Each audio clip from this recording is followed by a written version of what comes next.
Armored Core? Armored Core? Armored Core?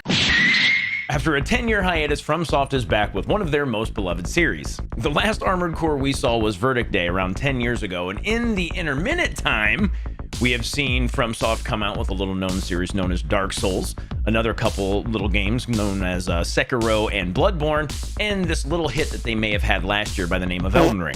With Armored Core 6, FromSoft is definitely getting back to one of the things that got them on the map, so what can you expect? Well, that's what we're going to go ahead and dive into with this review. Now, I was blessed to be able to play the first 3 Armored Cores. The first one came out in 1997, the second one came out in 2001, and the third one came out in 2002. It's no big secret amongst the fandom of Armored Core that the series kind of took a little bit of a turn after the third one. It would definitely seem I kind of dodged a bullet on that one because I definitely got away from the series after 3, and again, with the fandom basically saying that FromSoft took a huge step back with the subsequent titles, I'm kind of glad that I'm not going to have those to compare this one to. So far, Armored Core 6 has had pretty widespread acclaim, not only from critics, but also the Armored Core fandom. Now, why is that? The previous installments that came before Armored Core 6, but after 3, had definitely gotten away from the formula that seemed to work for the series. So, what has FromSoft done to make Armored Core 6 work so right and get back to its roots? Well, honestly, damn near everything.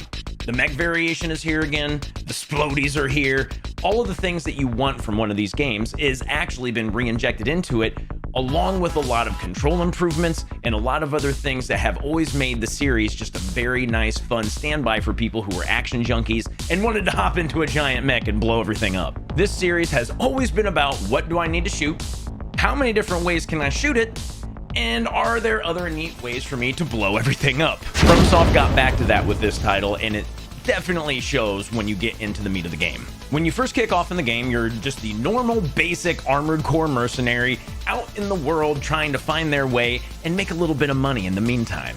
In the interim, you want to build the biggest shit kicker you can, and we happen to be doing it on the planet Rubicon, which we will be getting back to in a little bit as far as the story goes. As you make your way through Armored Core 6, a cornucopia of options open up to you when it comes to making these splodies and blowing everything up. You not only get laser guns, but you get ballistic guns, you get rocket launchers, you get grenade launchers, and the list goes on and on. If all else fails and you're really not enjoying the range combat, you can always strap on laser swords and dive into melee as well. Nothing quite says get wrecked noob in an Armored Core game like getting up on your opponent and just slashing them to ribbons. Yeah! Staying true to form in the old titles, you also have shoulder-mounted weapons, which are absolutely awesome. Psst, hey everyone, if you're watching this AC6 video, you should probably come over and check out the Twitch channel. We've played it over there too. You get a wide variety of rockets that can either be shot vertically, horizontally, in case you want to go up and over something. The vertical ones can obviously go around corners, but if missiles aren't really your steez, you can always, get a parry option as well, which is kind of incredible. It's basically a shoulder-mounted plasma shield that you can use to parry blasts coming in from enemy mechs. The cool thing about Armored Core 6 is that more and more stuff gets available to you as you make your way through the game. You can either get new parts from completing missions, you can do tutorial missions that will open up new parts to you. You can even find parts laying around on the maps of the different missions that you're going to end up taking your core into as you're trying to complete these missions. Now in Armored Core, everything matters in terms of how you build out your mech. You not only have to worry about the weapons, but you're also going to have to worry about the chassis that you're using as well. So ultimately, it's not just about the pew-pews. You're going to need arms to be able to hold these big pew-pews, and the bigger the weapon, the more strength it's going to take to hold them up, and if you haven't upgraded your arms, you're going to be in a hell of a lot of trouble. Different body types are also going to be incredibly important as well. As the aforementioned arms, you're going to need more carrying capacity for all these things that you're carrying around, whether it's the shoulder weapons, maybe it's a brand new head you wanted to pop on, maybe you wanted to get a new thruster that was only compatible with this brand new body part. Maybe you just wanted to get a bunch more armor and just got a really, really, really heavy body so that if you decide to get into a knockdown drag out with literally everything on the map, you're going to be able to take it and just punch right back. Different leg systems are also going to be really important as you make your way through this game. Just like all the Armored Cores before it, you are going to want to upgrade your legs for either more speed, more armor, a combination of both, or you might just say screw it and get away from a 2-leg system and go with a quad leg system. The awesome thing about the spider legs in this game is that you can use them to fly around the maps and rain down fire on your enemies without them ever really being able to get to you. Now, if big and tanky and very heavy ordnance is more your thing, Then you just go ahead and get the tank treads. It may not be as mobile as the other ones, but you can take a beating, but you can usually just go ahead and pour out way more than you're taking in almost any given circumstance. This kind of stuff has always been a huge draw of the Armored Core series, and it's really cool to see FromSoft get back to this formula and really maximize on it. It's neat to see some of the people that I've seen, including myself when I put my time into it, looking at the different stats and trying to figure out what the optimal way to set a current mech up is.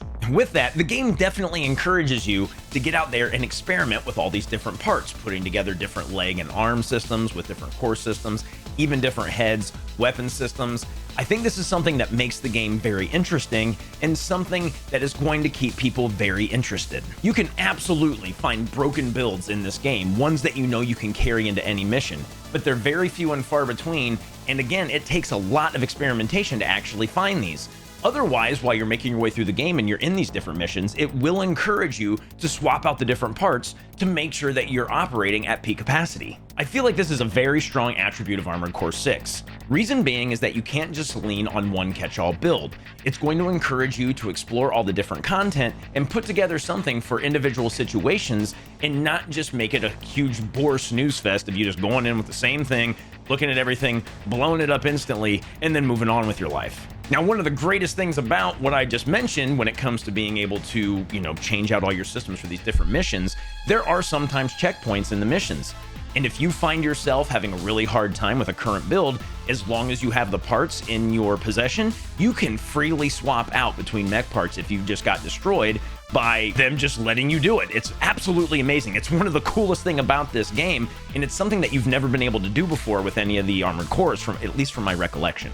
It's a really solid quality of life thing when you know that you have these parts and you feel like what you have isn't working for you, and you can just freely swap them out like that. Having to go back and start a mission completely over, and some of these missions are pretty long, definitely feels bad, and just being able to do it on the fly from these checkpoints that might be interspersed with some of the longer missions, it feels so nice, and it's definitely one of the game's better qualities as well. To that point, it's also worth noting that buying and selling weapons in this game, you don't get punished for it. And by that, I mean that you get the same price back that you put into it if you decide to sell them. So if you spent 300,000 credits on a part in the early part of the game and it's just outlived its usefulness because you've managed to pick up a very similar part that just outclasses it in every respect, you can sell that part back for 300,000 and put it towards some other new system that you might want to try out. I think it's really, really cool that they streamlined this down to a one-for-one deal when it comes to the buying and selling of these, because in previous titles, you definitely took a hit when you picked something up and decided to sell it back because you just didn't have to use it anymore. As a side note to all that, unfortunately, you may find yourself grinding some of these missions. If that's not really for you, this game might disappoint you a little bit, but more often than not, the missions are a pretty good time, and if you don't mind going through them once or twice so you can get all the stuff that you might want at any given moment, you're going to be just fine. But it is worth noting that, yeah, you aren't going to just earn all the money that you need in any given circumstance just by going through a mission once. So while you're going through these missions, I think it's worth noting that the controls in this game are absolutely top tier, and I think all of you mech junkies out there are going to have a hell of a time riding around in your mech and feeling how nice and responsive it is. When you finally get into the waltz of death with all of your enemies and you're trying to clear out any given mission, the controls absolutely feel right. Knowing which way you need to brake, knowing how you might want to boost into a dodge, or getting into a position to fire one of your weapons as you're making your way through these maps, it definitely feels very good as to how the mech is responding to even the smallest little direction you decide to push it to. Initially, the controls actually bothered me when I started playing this game, but upon reflection and actually thinking about it, no mech out there, no matter how agile it is, if they're in the middle of a booster, they're moving around, gliding around the battlefield, they're always going to have a little bit of a float to them. And by that, I mean there's no way that they are going to turn on a dime. I don't think any of these multi-ton mechs have the capacity to just, break the ankles of their enemies like a basketball player would on a basketball court. That kind of agility just ain't gonna happen, fam, not with one of these gigantic robots. With the controls feeling this nice, you're going to find that combat in this game is absolutely rewarding. As you get a handle on any build that you're using in any given point in time, you're going to find out, knowing that its strengths, its weaknesses, how to position it, how you can dodge with it, and finding the openings on your opponents. These are all going to be things that feel really good once you figure them out in the brand new piece of machinery you put together. From mission to mission, you may find yourself absolutely wrecking all the little trash enemies that the game throws at you. You know, these little mini mechs, they don't really do much outside of a few pew-pews, maybe some tanks, maybe some helicopters. All of these things you're probably going to march through like paper mache, but you will find yourself coming up to other armored cores, and that is where it really does shine. This is where the combat really feels good again, because again, knowing what is going on with your mech and how it operates and what its strengths and weaknesses are, you're going to learn that coming up against these mini bosses and bosses, it just feels so good when you start figuring out exactly what the enemy's doing and how you can use your current build to hopefully counter it. And like I said, if you can't, you can always go back to the drawing board, swap out a few pieces, and give it another go. So how about these missions that I'm talking about with these different armored cores and these different trash enemies and what you're doing out in this gigantic robot? How does this story actually look? Now, being classically FromSoft, Armored Core does have a story, but like most of its other titles, it's basically told in very small tidbits through different dialogue or different lore you might even find on the map. So if you want to look for it, you can absolutely get it, but again, it's going to be presented in a very FromSoft manner. To that point, the very general overview of what the story of Armored Core is you are this amnesiac rogue Armored Core pilot, and you are now finding yourself on the blasted hellscape of Rubicon 3, and your handler Walter is there with you because you want to find this really cool new element called Coral. Now, why do you want to find Coral? Well, I'm glad you asked, even if you didn't. Coral is a element, this fictional element, of course, in this grandiose game that is Armored Core 6, and it provides unlimited power to anything that you put it in. Now, the reason this is such a big deal in the game is that humans have finally stumbled upon interstellar travel, and this is a really good way to help accomplish them do that. Fun fact, though, as you run around on Rubicon 3 looking for this Coral, firing at other mechs and other big machinery or other little trash enemies that are running at you, fighting over the same thing, and you are trying to blow each other up, well, you see, the Coral is also incredibly flammable and explosive. So you can go ahead and imagine that a bunch of mechs and everyone else running around shooting off every possible weapon they have, this isn't really something that jives very well. All in all, it's a very cool story that's packed with a lot of intrigue and some really cool stuff going on, like all the other Armored Core titles.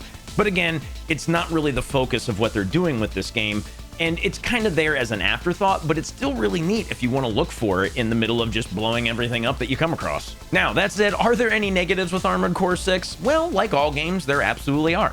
Unfortunately, the environments that you find yourself in as you go through mission to mission and, you are encouraged to explore, they are all a little bit the same. The color palettes for pretty much all the missions kind of blend in with one another, and as you're flying around the maps and focusing on the combat and making sure you're not getting yourself blown up, you'll kind of notice that everything blends together even in the middle of, not a bunch of a firefight. You could just be going from one place to another, and it all kind of looks a little bit the same.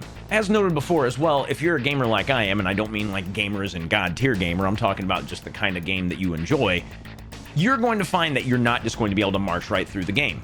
As I stated before, this game encourages you to try out different builds, and you're going to need the money for these different builds, and the only way to get the money for these different builds is commonly going to be going through the missions over and over again so that you have enough. I personally hit a wall at the end of the very first act against what is kind of considered a really difficult boss for being that early right now from the community, and I didn't feel like going back and grinding it, even though it would have been a lot easier for me to probably beat this guy had I done that. It's just unfortunate that in this title, it doesn't really seem a lot like other titles from FromSoft. For example, in the Elden Ring game or the Dark Souls series, you could almost make anything work.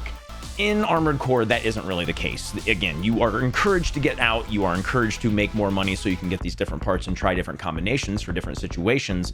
But with someone like me, I enjoy just making what I'm liking at the time work, and I would like to see that happen. I mean, for goodness sakes, I beat what is commonly considered the hardest boss that FromSoft has ever put out, Millennia Blade of Malakwa in Elden Ring. I beat her with only a bow and arrow in one of my playthroughs. Armored Core doesn't really give you the iframes of a lot of the other titles that FromSoft has put out, so you can find yourself, if you are in even a slightly too slow of a mech, in a fight where you're going to be taking chip damage from the missiles that somebody fires, or if you're just a little bit too close to an explosion. You just don't get the frames that you would in other games, and unfortunately, I can see that being frustrating for some people, including myself, but I know that there are other folks out there that really like to figure these kind of things out, and if you're one of those people, you're going to have an amazing time with this game. So unfortunately, not being able to get complete dodges with iframes was a deal breaker for me, but again, it's just because I didn't want to grind, and you know what, that's just the way I am. So those are really the only problems that I had with the game, honestly. Armored Core is an absolutely amazing title, and I absolutely would recommend it. It's fun, it has enough going on to keep it interesting. If you enjoy the kind of game where you're going to be a stat junkie and you're really going to figure out how different things work, and you want to slap different kinds of play styles together just to see how they work out from mission to mission, this game is going to absolutely be right up your alley. It's also worth mentioning that as you make your way through the campaign on your first playthrough, you'll open up an arena where you can fight basically enemy armored cores that are different skill levels with different loadouts that will also open up more parts for you.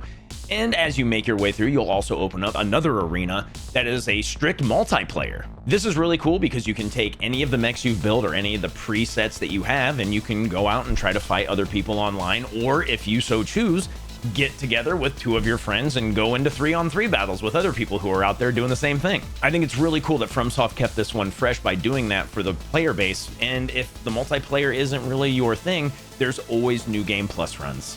So that's it for Armored Core 6. It was another awesome installment from a very well-known company of a series that definitely deserved a little bit more limelight and to be updated into the brand new landscape that is the gaming that we know and love today. I'm really glad FromSoft got back to Armored Core because a long time ago, again, when I played the first games, they were an absolutely amazing time, and this one deserved a reboot after seeing some really bad titles. And now we have this awesome game that is modern and neat, and it just really does the series a very nice service. But that's it for me now, everybody. What did you guys think? If you played Armored Core 6, did you have a good time? Did you think it was really worth it? Did you think that the variation was enough for you? If you think that you might like this game, I do think that you should get out there and check it out. It's a very good title. It's going to be worth the money. You're going to get a lot of mileage at it. And I seriously believe that most folks are going to have a lot of fun with it. Thank you guys again for coming in. I hope you guys all enjoyed the presentation. Make sure you guys go hit the Twitch. Come and see us sometime. We might be playing Armored Core 6. We might be doing something else. Hit the Discord. Do all the things. Great to have you guys all in. Make sure you like, comment, and subscribe. Talk to me about this game. I love doing this. I hope you guys enjoyed it. And I hope that if you're out there blowing everything up, that you have a wonderful time doing it. And I will definitely see you soon. The sage in bloom is like perfume deep in the heart of Texas.